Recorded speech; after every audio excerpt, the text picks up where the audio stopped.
Alas 5:10 na, 1 Western Visayas na. Alas 5:10 na, 1 Western Visayas na.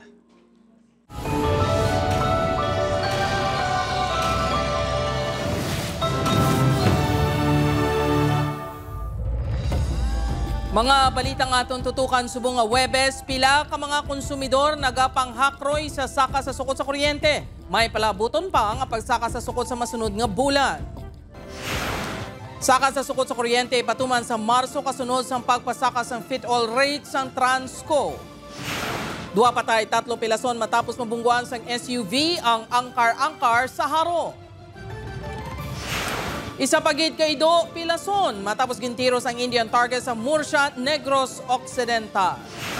Executive clemency nga gingrant ni PBBM kay Anay Iloilo City Mayor Jed Mabilog, ginpetisyonan ni Anay City Councilor Plaridel Nava sa Korte Suprema. Kag masobra 40 ka paraw halin sa nagkalain-laing nga lugar sa Panay, nagpasakop sa slalom race ang Parao Regatta Festival 2025. Ini ang GMA Regional TV, 1 Western Visayas. Mayong hapon mga kapuso, ako si Gertrude Charlotan. Panibago nga saka sa sukot sang kuryente ipatuman sini nga Marso kasunod sang pagpasaka sang fit-all rate sang National Transmission Corporation. Pila ka mga konsumidor nagapanghakroy sa asud-asud nang saka sa sukot sa kuryente. Si Zen Kilantang Sasa nakatutok live sa Barangay San Isidro, Haro. Zen?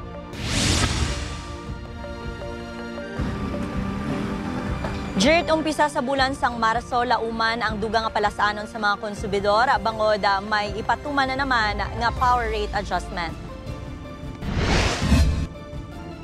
Lauman ang pagsaka sang electric rate sa bulan sa Marso. Ini kasunod sang pag-anunsyo sang ERC nga ginaprobahan sini ang application sang National Transmission Corporation nga pagpasaka sang feed-in tariff allowance o kon fit-all rate halin sa 8 centavos per kilowatt hour nangin 11 centavos na ini. Ang pagpasaka sang fit-all rate ang kasunod sang pagnubo sang pondo bangod nagapabilin nga manubo ang presyo sang wholesale electricity spot market o kon WESM. Ang fit-all ang uniform charge nga ginapatuman sa tanan nga konsumidor. Inyang kabahin sang electric bill nga nagasiguro sa development kag promotion sang renewable energy sa pungsod. Suno sa More Power, ipatuman nila ang saka sa kuryente subong nga Marso. Hindi pa kunti lagi ang total rate, no, but for the fit-all alone saka kita 350, no. Ang for the generation side hindi man ta ka-expect, medyo although relatively stable naman nga nubo ang atong presyo sa generation, except nga ang subong ang hindi ta makontrol ang transmission charge. Ang average residential electricity rate sang More Power subong nga Pebrero ang yara sa 11 pesos and 20 centavos per kilowatt hour. Si Manang Morena nagalalain naman bangod tuman kamahal na sa mga balaklon kag madugang pa ang saka sa kuryente. Okay nga mo nakita gamay malang tinga mo balang kita insakto malabad sa kuryente. Kung sa ganigatid pa kami gani. Sa mga konsumidor sang Eleco 1, lauman man ang power rate adjustment sa diin may dugang nga halos 70 centimos per kilowatt hour sa electric bill sa Marso. May ara kitang increase around 3 centavos. Amo ini maging madugang naman sa aton nga bill. Magluwas sila may ara nga increase mo no sa charges ang GCP. Para sa Marso, ginalantaw nga makalabot sa 13 pesos and 9 centavos per kilowatt hour rate sa Eleco 1. Sa karon ini ang yara sa kapin 13 pesos and 25 centavos. Ang iba nga konsumidor nagakinot na sa paggamit sang kuryente. Subong gani sakit na nga tagpila na subong ang kilowatt tapos kung dagdagan pa giti ano na giti bugat na giti.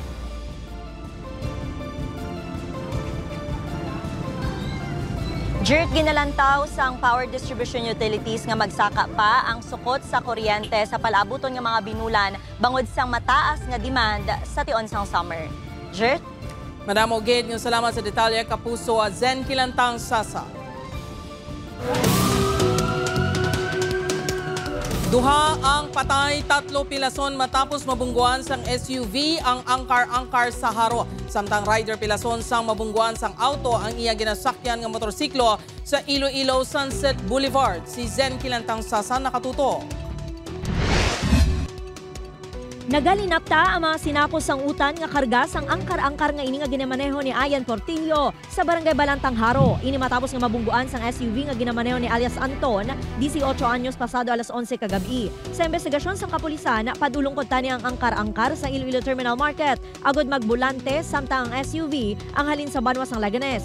Resulta, patal nga pila sa ulo ang naangkon ni Portillo kag sang backrider sini nga iya-tiya nga si Delia Yulatic, 60 anyos. Ang duha ang ginbawian sa kabuhi samtang pilaso naman ang tatlo pa ka mga sakay sang angkar-angkar. Based sa impact or base sa impact, may bulo-bulo ang SUV kay makita man naton sa sa damage sang salakyan kag sa mga injuries nga na sustain sang aton nga mga pasahero. So base naman sa nakainom, base man sa akon ginapaglantaw, normal man ang driver nga nagadala kay ina. Luyag naman sang pamilya sa mga biktima nga mahatagan sang hustisya ang kamatayon sang ilahing mata.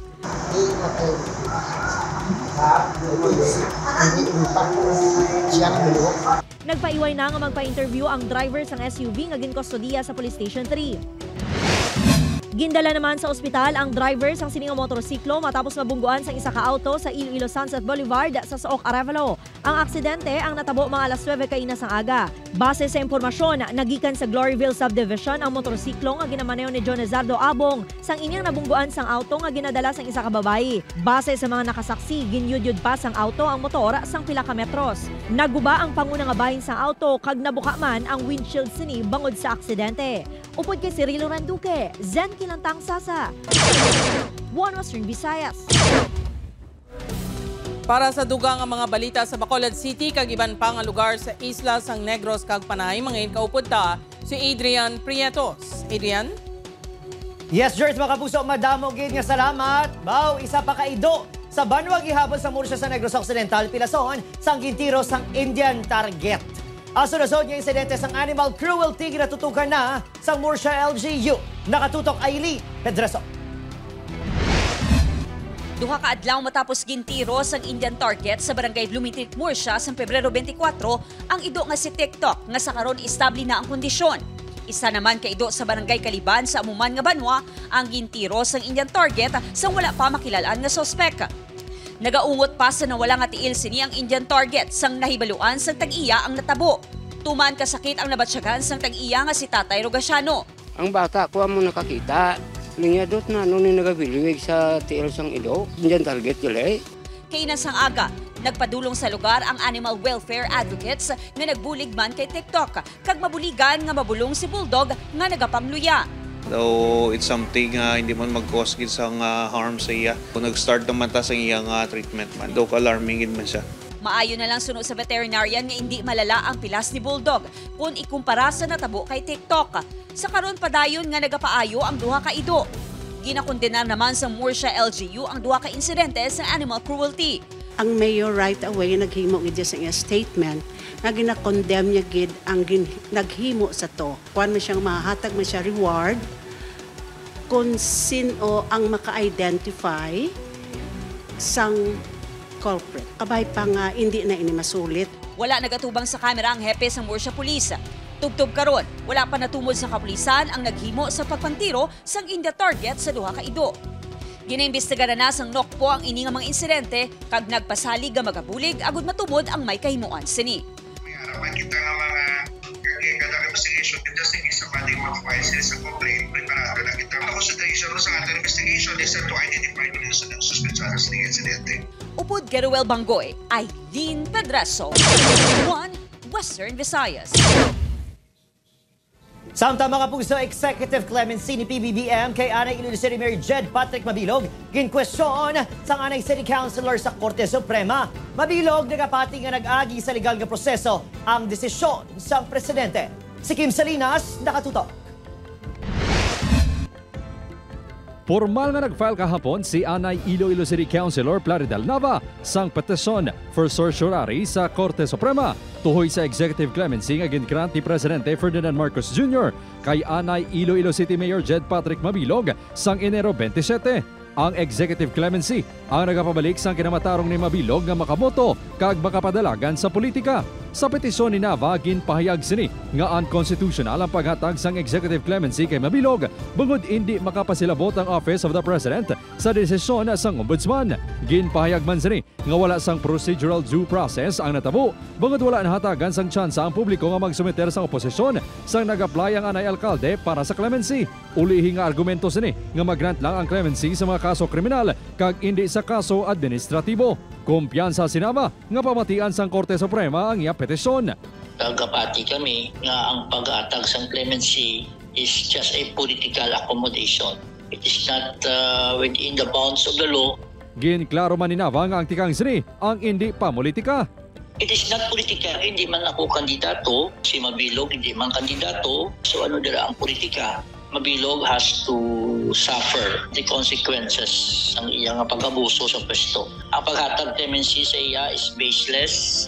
Ginpakigangultan sang news team ang representante ni Mabilog agud makuhaan sang pahayag apang dito kuno sa Manila ang anay alkalde.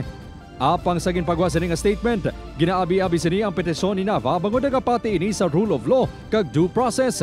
Suno kay Mabilog, nag-agi sa legal nga proseso ang pag-grant sa clemency kag hindi subject sa personal biases o kon political agenda. Dugang ni Mabilog, nagasalig ini sa kinaalam sa mga opisyal nga nag-review sang iya kaso. Upod kay Hans Desierto, Kim Salinas. 1 Western Visayas. Mga kapuso karera sang masobra 40 ka baruto, ginkalingawan sa mga bisita sa nagapadayon nga Parao Regatta Festival 2025. Ini ang gintutukan ni Kim Salinas.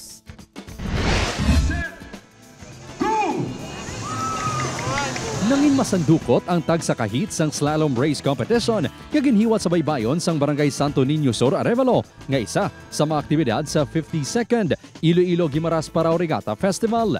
Nagkarera ang masobra 40 ka paraw halin sa nagkalain-lain nga lugar sa Panay kag Guimaras, kaangay sang Boracay, Leganes kag Tigbawan. Ang mga partisipante nagpakita sang abilidad sa pagbalanse sang paraw kag kung paano nila paayunan ang huyop sang hangin agud mapadasig ang ila sakayan. Natunga sa tato ka kategorya ang kompetisyon. Category A sa mga baruto nga nagalabas ang 25 feet, 30 feet sa Category B, kag 40 feet naman sa Category C. Si Jade nga isa sa mga crew sang Arevalo team, nagbawi sa bunga tuig bangod sang nagligad niya tuig, naguba ang ila paraw samtang nagakarera. Kapamuyo man tang taga sa isa paningwa man. Para nga mabawi magawa kapoy. Todo naman nga nagpanghanda ang crew halin sa isla sang Boracay nga 12 anyos na nga nagapasakop sa kompetisyon. Ang diskarte laman ay nang pan lang man sa balanse laman sa kapitan. Kailangan man ng kapitan man ay abo man ng experience sang teamwork at saka pray safety first. Ang foreigner nga si Steve nga nagbakasyon lang diri sa Iloilo, nalingaw kag nagdayaw gid sa kompetisyon. I love watching the design of the boats, the narrow hulls. Okay. So they slice through the water. For hit number 2. And then it really is depending on how much you can hold the wind in the sails. Maganda kita slalom, meaning it is an obstacle course. Okay? May obstacle course na siya. So, may i-deploy kita nga 4 ka mga buya, marker boys. So, amo na ma-serve as obstacle nila during the race. Mas malipot lang ang ruta sang slalom race kung ikumpara sa main race sa Marso 2. Ang ruta sang Parao main race sa magahalin sa Villa Beach, magausoy sa Banwa sang Uton, tubtob sa Iloilo Strait sa city proper, kag magabalik sa Villa Beach. Upod kay Hans Desierto, Kim Salinas. 1 Western Visayas. Bantayan, isa ka establishmento sa Barangay Tabuk Suba, Haro, ginransak. Malapit 5,000 pesos nga kwarta, gintaban. Ini ang GMA Regional TV, 1 Western Visayas. DepEd Iloilo City magamando sa mga bulutuan sa syudad sang Iloilo nga mas pasangkaron ang seguridad kasunod sa mga insidente nga nag-ulamid sa mga estudyante. Si John Sala nakatuto. Natala na nga magpagwa sang Memorandum Order ang Department of Education Iloilo City nga nagamando sa mga school head nga pasangkaron pang ila seguridad. Ini matapos ang pila ka mga insidente sa dinimbulbado ang mga kabataan kag estudyante. Lakip diri ang tuyo nga pang-install sang CCTV sa sulod kag gwa sa mga bulutuan. Koordinasyon sa mga barangay council, regular nga pagpatigayon sang emergency kag safety drills, koordinasyon sa mga ginikanan kag kooperasyon sa komunidad. We have our intervention plans. Ang amon balaan is the teaching and learning process, and it still continues no ang sa mga bata nga to abing involved sa incident. May mga intervention plans na sila nga hindi na sila mapilit angay dapat sa eskwelahan. May mga modules man kita para nga maano lang anay sila sa ilang safety. Pasangkaron man sa DepEd Iloilo City ang peer mentoring program sa di ng mga estudyante ang magabulig sa development kag paggiya sa kasubong nila ang mga estudyante. Nagmando naman si ICPO Director Colonel Kim Ligada sang dugang nga police deployment sa mga bulutuan, ilabi na sa mga tion nga madamo ang nagagwa sulod ng mga estudyante. And I have instructed my station commanders to beef up their police presence during pagsunod sa kabataan sa eskwelahan, during lunch break, pagsulod naman sa hapon, hasta magwa naman sa hapon. Sandig sa datos ang Iloilo City Police Office naglabot sa 149 ka insidente nga nag-aangot sa kabataan nga ginalakipan sa mga estudyante kag children in conflict with the law on the record sa syudad sang Iloilo sang tuig 2024. 47 diri ang physical injuries kag 32 naman ang pagpangawan. Subong nga una nga 2 ka bulan sang 2025, 11 na ka mga insidente ang na-record. Pinakauli diri among rambon nga nagluntad sa gwa sang Iloilo City National High School sa din isa ka estudyante ang nabunan. Sa session sang City Council kahapon gintalakay man ang insidente kaangot sa mga estudyante kag CICL. Gintalakay man ang mga tikang nga himuon para ini ang mahatagan sang pagtamod. John Sala, 1 Western Visayas.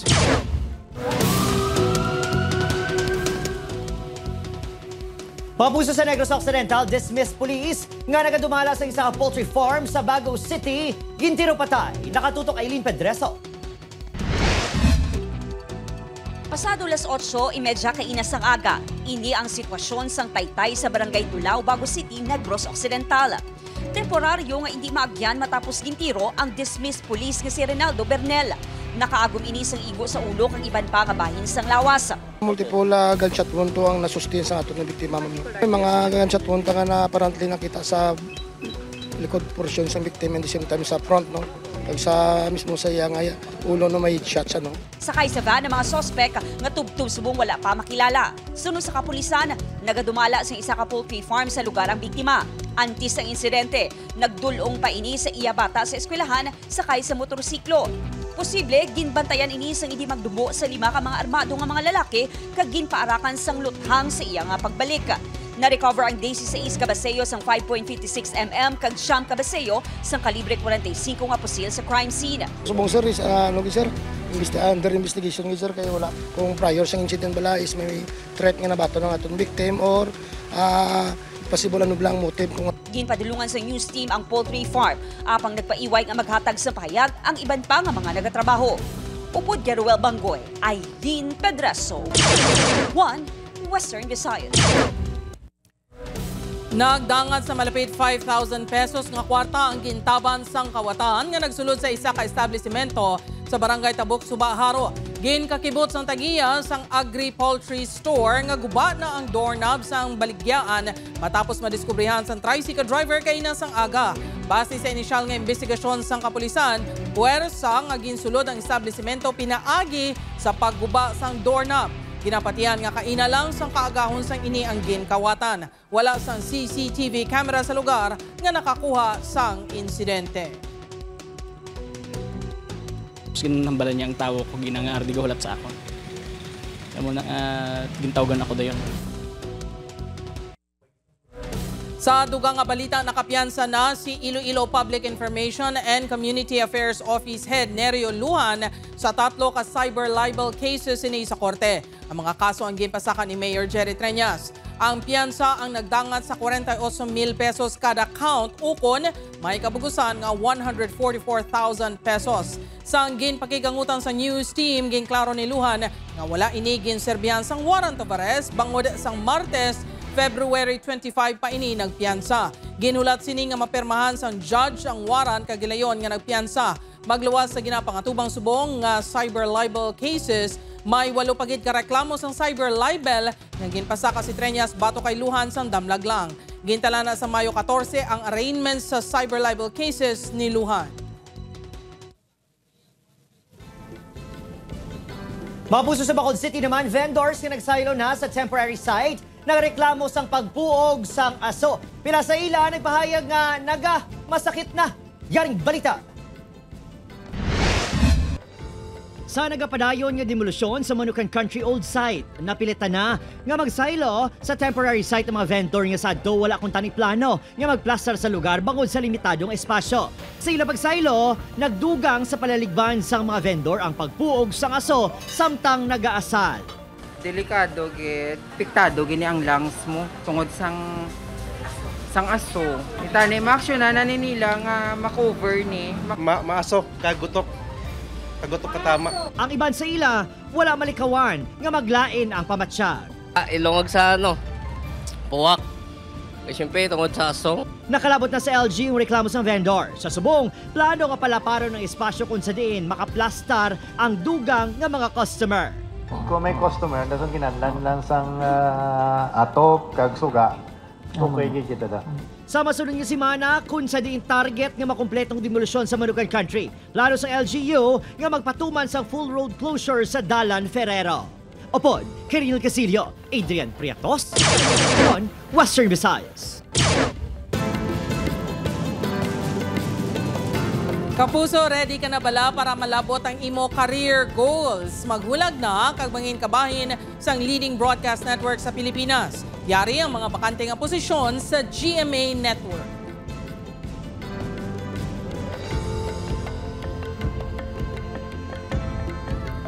Sa mga interesadong aplikante, pwede ka mo magbisita sa careers.gmanetwork.com. Ini ang GMA Regional TV, One Western Visayas. Mga kapuso, ginaselebrar subong adlaw, February 27, ang GMA Network Day sa New York State sa Amerika. Gindeklara ini sa nagligad nga tuig sa pagpanguna sa labing una nga Pilipino nga nakapungko sa New York Assembly nga si Steven Raga. Subong nga 2025, ginasaulog man sa GMA Pinoy TV ang ika-20 katuig nga anibersaryo sini. Kag padayon nga magaserbisyo sa overseas Filipinos diin man nga bahin sang kalibutan.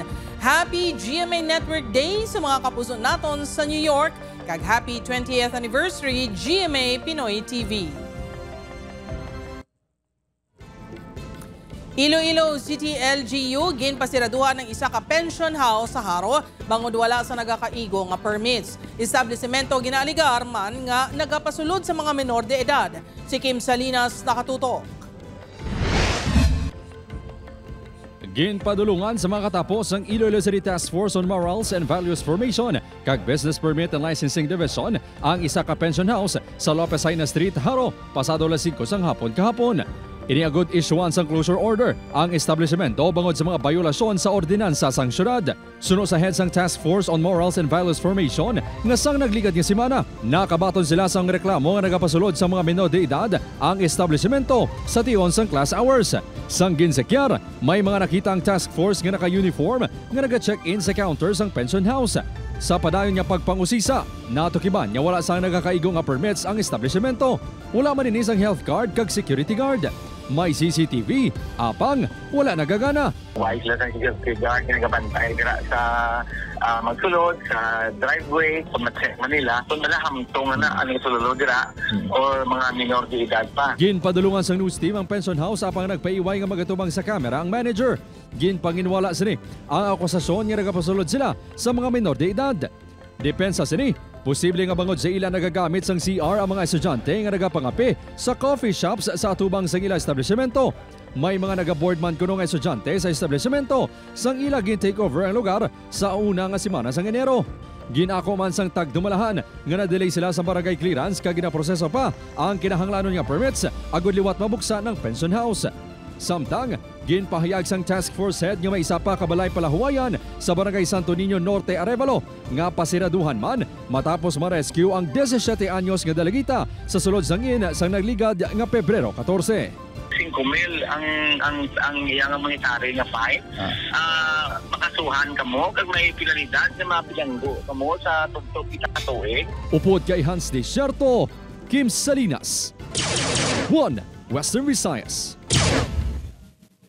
Mabu sa floodgate project naman sa Bacolod City, wala mapondohan sa national government.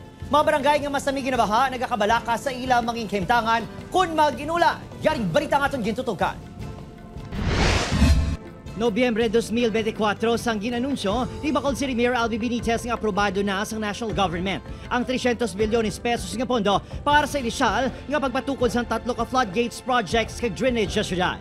Sandi sa plano, pahamtangan sang floodgate ang mga mayon nga subas ang syudad kaangay isang Banago, Mandalagan, Magsungay, Lupit kag Sumag River agon mapaiway ang pag-backflow sang tubig baha. Apang ang pondo ang ginkaka sa 2025 budget sa Department of Public Works and Highways. Panawagan sa mga barangay nga masami ginabaha nga pondohan sang gobyerno ang programa sang LGU. Kaangay isang barangay singkang airport kag handumanan nga linibo ka evacuees sa tion nga magbaha sa lugar. Nga kon matuman tani, kada ko nga help. Kasuffer man kami sang almost how many puroks nga kinahanglanon gidya sang drainage. Kabahin kung tani isang programang pagpatukod sa bago nga taytay kag overflow sa Purok Mabinuli Gondos sa Barangay Sumag.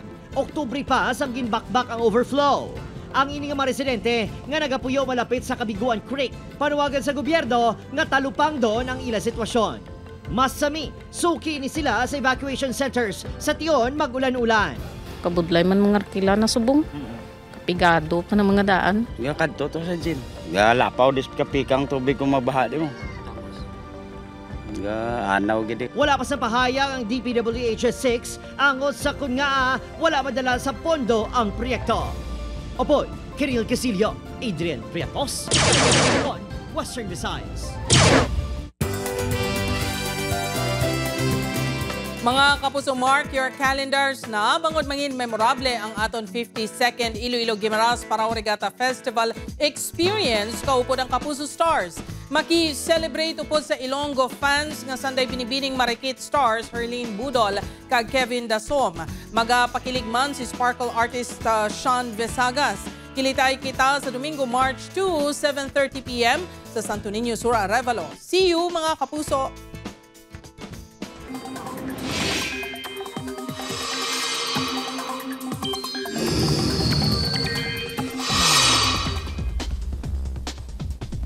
Mga pusong manog tapos na ang bulang sa Pebrero pero wala gihapon sang nasiplatan nga malain nga panahon ang pag-asa. Habang may chance sa gihapon sang ulan sa pila ka lugar sang pungsod.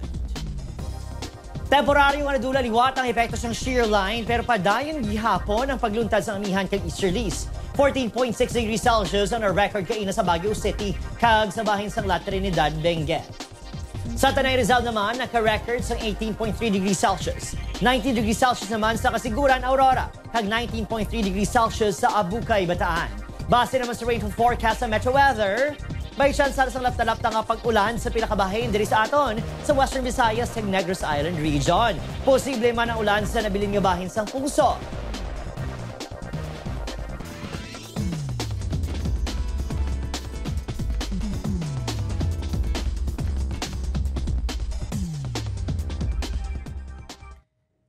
Mga kapuso, mahimo nyo malantaw ang ininga episode sa GMA Regional TV official website www.gmaregionaltv.com kag pwede man mabisita kag i-click ang subscribe button sa GMA Regional TV official YouTube channel para sa mga updated nga balita.